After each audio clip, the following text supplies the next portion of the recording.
Hi friends, कैसे हो आप सब? आई होप आप सब अच्छे होंगे। और मेरी ब्लॉगिंग की शुरुआत यहाँ पे लगभग शाम के 5 बजे से हो गई थी, क्योंकि बाहर अंधेरा हो गया था। तो यहाँ पे मैं पूजा करने बैठ गई थी। तो पूजा करने के साथ-साथ यहाँ पे मैंने जितने भी भगवान विराजमान किए हुए हैं, शिव भगवान, गणेश भगवान और बजरंगबली, माँ शेरों वाली, माँ कामाख्या, मैंने सभी विराजमान किए हुए हैं। सभी से प्रार्थना करूँगी कि जितनी भी मेरी यूट्यूब फैमिली है हमेशा सुरक्षित रहे, हमेशा खुश रहे। तो यहाँ पे मैं बाहर आ गई थी, तुलसी माँ को भी मैं दिया लगाती हूँ। तो यहाँ पे दिया लगाने के साथ-साथ ना यहाँ पे मैंने मतलब माँ से आशीर्वाद लिया और अंदर आ गई थी। तो बाहर तो काफ़ी ठंडा हो रहा है। अंदर आके फिर भगवान को मैंने यहाँ पे मतलब टीका पहनाना शुरू किया। टीका तो पहनाना ही होता है, जब भी पूजा करनी है तो सभी लोग मतलब अपने डेली रूटीन में यही करते होंगे। तो फ्रेंड्स, यहाँ पे मैंने मतलब प्रियांशु और मैंने एक दूसरे पे टीका लगाया। और टीका लगाने के साथ-साथ मैं प्रियांशु को बोल रही थी थोड़ा छोटा टीका लगा, लेकिन वो बहुत बड़ा टीका लगाता है। और फिर मैं यहाँ पे अपना काम शुरू करने बैठ गई थी। पूजा पाठ तो मेरा हो गया था, तो फिर बाहर देखा तो बाहर तो काफ़ी अंधेरा हो गया है। और अनु तो ट्यूशन गया हुआ है, आज प्रियांशु का ट्यूशन नहीं था, प्रियांशु तो घर में ही है। तो यहाँ पे सबसे पहले किचन में आके मतलब मैं जो मिल्टन की बोतलें होते हैं उनको साफ़ कर रही हूँ, क्योंकि मेरा काम होता है कि इनमें गर्म पानी भरना। क्योंकि नहीं तो अगर घर में अगर ना मैं इनमें गर्म पानी नहीं भरूँगी ना ये बोतलों में, तो ये बच्चे क्या करते हैं, ठंडा पानी पीना ही शुरू कर देते हैं। तो मैं सबसे पहले यहाँ पे मतलब पानी गरम करके बोतल भर देती हूँ, ताकि बच्चे मतलब ठंडा पानी पे उनका हाथ ना जाए। और ये 3 बोतल हैं, तो ये तीनों बोतल में खाना खाने तक की मतलब शाम को भर देती हूँ। फिर जब हम रात को रोटी खाते हैं तब तक तो ये तीनों बोतलें मतलब रख देती हूँ। फिर रात को 1 बोतल और बनानी पड़ती है सुबह के लिए, है ना? तो आप लोग भी ऐसे ही फ़ॉलो कीजिएगा कि बच्चों को मतलब बिल्कुल भी ठंडा पानी ना पिलाएँ सर्दियों में, और क्योंकि सर्दी-जुकाम का भी बहुत डर रहता है। और यहाँ पे अभी मैं पीने के लिए मतलब गर्म पानी बना रही थी। तो यहाँ पे हस्बैंड साहब भी बाहर से आ गए थे, तो वो सब्ज़ी के लिए गए हुए थे, मीट और अंडा ये लाने के लिए। तो वहीं से ये अपने लिए लेके आए हैं आज मफलर और टोपी। बहुत अच्छा लगा मेरे को, लेकिन इनका ड्यूटी का है वो कलर, फ़ौज का कलर हो गया वो, तो मेरे को इतना मतलब क्या बोलते हैं, मैंने कहा कलरफुल लेके आते तो मैं भी पहन लेती, बट कलरफुल नहीं था बोला। तो मेरे को बोल रहे हैं मत पहनो, मेरा मेरा मफलर ढीला हो जाएगा बोल रहे हैं। तो मैंने कहा यार मेरा थोड़ी ना मेरे पहनने से ढीला हो जाएगा, है ना? मेरे को बहुत अच्छा लग रहा था, बट कोई बात नहीं, मैंने कहा मेरे लिए भी बाद में ऑनलाइन मंगा देना। ये तो दुकान से लेके आए हैं, दुकान में बोला कलरफुल बिल्कुल भी नहीं था यार, नहीं तो वो लेके आ जाते हैं ना। तो फिर भी मैं उनको चिढ़ा रही थी, मैंने कहा मैं ही पहनूँगी इसको। फिर बोला निकाल दे, तो फिर मैंने निकाल दिया और उनको फटा हुआ भी दिखा दिया कि चेक करके नहीं लेके आए थे। तो मैं नाच रही थी, बोला हाँ, खुश हो? तो मैंने कहा खुश तो नहीं हो रही थी, मैंने कहा फटा क्यों लेके आए? फिर देख के नहीं ला सकते थे उधर से? फिर मैं किचन में गई और जो इनने अंडे लेके आए हुए थे ना, तो अंडों को साफ करने बैठ गई थी। क्योंकि ना मेरा जो बाहर से सामान आता है, जैसे सब्जी हो, अंडा जो भी हो, मैं सारा साफ करके रख देती हूँ। और मैं उसी टाइम वो काम करती हूँ कि जिस टाइम अगर उसी टाइम अगर मैंने काम थोड़ा भी छोड़ दिया तो बहुत ढिलाई हो जाती है कि कल करके हो जाता है। आज नहीं, अभी नहीं, तो बोलते हैं ना कि आज करे सो अब करे, है ना?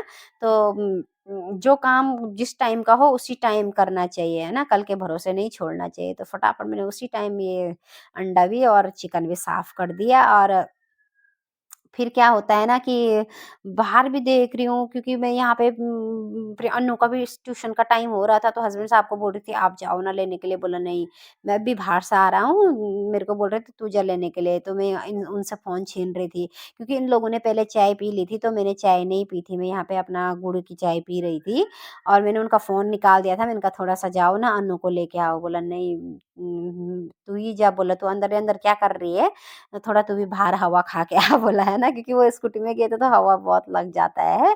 तो मैंने कहा ठीक है, तो अभी अनु का टाइम हो रहा है, मैं थोड़ा किचन में गई और थोड़ा-सा तैयारी करने बैठी हूँ वहाँ पे। मैंने कहा कुछ-कुछ पहले तैयारी करने से ठीक है, यहाँ पे जो भी बर्तन-बुर्तन होते हैं ना उनको सँभालने से और सेट करने से ठीक है। तो बाहर आई तो बाहर तो काफ़ी अंधेरा हो गया है। और जा रही हूँ मैं अनु को लेने के लिए, क्योंकि थोड़ा अंधेरा हो जाता है तो डर भी लगता है ना?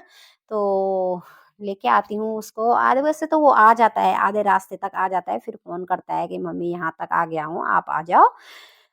तो मैं उसको लेने के लिए गई और बाहर मेरे को भी अकेले जाने में थोड़ा डर लगता है, लेकिन इतना अंधेरा होता है, उसका टॉर्च ये लाइट दिख रहा है ना, इतना अंधेरा हो जाता है, तो वो मेरे को देख के मतलब मैं थोड़ा इधर खड़ी थी तो उसको लगा पता नहीं कौन है वो, तो उसने तुरंत मेरे को फ़ोन किया। तो मेरा तब तक बेल बज गया, तो फिर ओहो मम्मी ही है। मैंने कहा डर गया? बोला हाँ, थोड़ा-सा डर लग गया था। तो फिर हम दोनों ऐसे गप मार के आ रहे थे। तो फ्रेंड्स अभी जैसे ही हम गेट के अंदर आए ना, तो अन्नू को देख के तो पॉली वाह! इतना खुश हो जाता है, खेलना शुरू कर देता है। तो अन्नू ने ओह! उसके पीछे-पीछे भाग रहा था। तो मेरे साथ भी थोड़ी देर पॉली खेल के मतलब फिर मैं अंदर आ गई। अच्छा लगता है यार जब मतलब अपना डेली रूटीन हमेशा टाइम पे फॉलो करना है ना।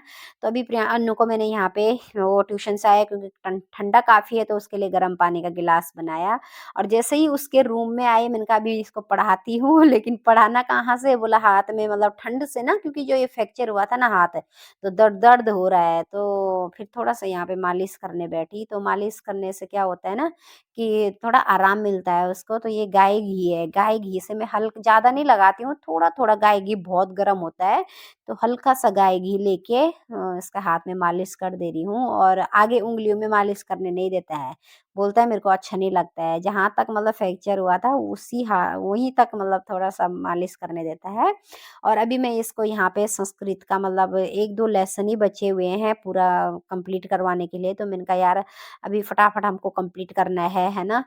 तो और तो मैंने सारा कंप्लीट करवा दिया था, संस्कृत के 2 ही लेसन है तो उसको कंप्लीट करवाना है, तो वो भी काम है मेरा। फिर मैंने उसको पढ़ा के मतलब किचन में आ गई थी, तो यहाँ पे मैं मीट बनाने की तैयारी कर रही थी क्योंकि मैं साथ में मीट भी बन जाएगा, फिर उसके साथ ही मतलब रोटी-शोटी जो भी बनाना होगा सारा बन जाएगा, है ना? फटाफट यहाँ पे चिकन को मतलब यहाँ पे ये प्याज का तड़का मार के सारा ये अपना मसाला-वसाला बना के मैंने चिकन को यहाँ पे गैस में चढ़ा दिया था, और अभी यहाँ पे रोटी बनाने बैठ गई थी। तो हस्बैंड साहब बोल रहे थे, "अरे! आज तो छोटा-छोटा रोटी बना रही है।" मैंने कहा, "यार कभी-कभी छोटा एक साइज़ का थोड़ी ना बनेगा, कभी बड़ी बनाऊँगी, कभी छोटी बनाऊँगी।" एक जैसा तो होता ही, क्या ही बोलूँ ना। हाँ, चिमटी भी वो चिमटा भी नहीं है यार मेरे पास, हाथ जलने का भी डर रहता है, और लगभग 10 मिनट है 10 बजने के लिए, तो अभी हम लोग मतलब खाना-पीना बन ही गया था, तो यहाँ पे खाने बैठ गए। तो हमारा खाना-पीना कभी 9 बजे, कभी 10 बजे होता है। ज़्यादातर हम 10 बजे ही खाते हैं क्योंकि बच्चे बड़े हैं, वो स्टडी करते हैं, बड़ी-बड़ी क्लासों में हैं, तो बहुत मुश्किल होता है अगर जल्दी खाएँगे तो फिर पढ़ेंगे नहीं, है ना? इसलिए थोड़ा लेट खाते हैं, और यहाँ पे हम दोनों तो चुपचाप सुन रहे थे, अन्नू और मैं, और प्रियांशु और उसका पापा का डिस्कस चल रहा था क्योंकि डीएनए देखते हैं, तो डीएनए में जो चलता है दोनों का डिस्कस होता रहता है, ये हुआ, वो हुआ।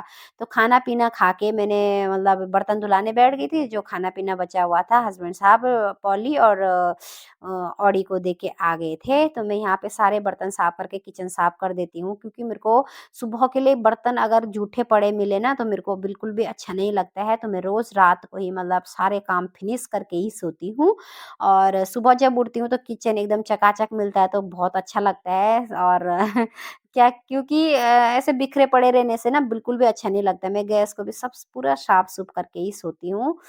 तो फ्रेंड्स आज का ब्लॉग मैं यहीं पे एंड करती हूँ। I hope